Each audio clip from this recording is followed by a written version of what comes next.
Гагаузиян ушак башчылары хем укуллары хазыр каблетме ушаклары юзел үйретмек истемеклеринен. Бунунчы хаберледи үйретим баканлыгын узманы Ольга Кырма. Детей с особыми образовательными потребностями у нас в детских садах 59, в школах 367, общее количество 426 по всей Гагаузии. За последние годы количество детей существенно не изменилось.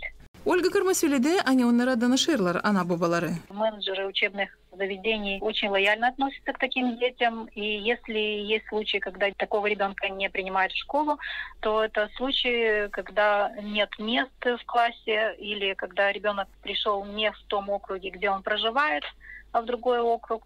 Но, в принципе, все вопросы с такими детьми у нас решены. Ольга Кырма хаберледи, они Гагаузияда ишлер инклюзия үйретим фонду. Это такой серьезный фонд, который финансирует оснащение ресурсных центров и заработную плату вспомогательных педагогов. На сегодняшний день 46 учебных заведений, и в 37 из них функционируют ресурсные центры. Эти ресурсные центры очень хорошо оснащены вот из этого фонда инклюзивного образования. Также у нас на сегодняшний день работает в школах 64 вспомогательных педагога, а в детских садах 9. Лязым нишаналым, они инклюзия үйретим фондуна пара верлер Гагаузия баканныктан.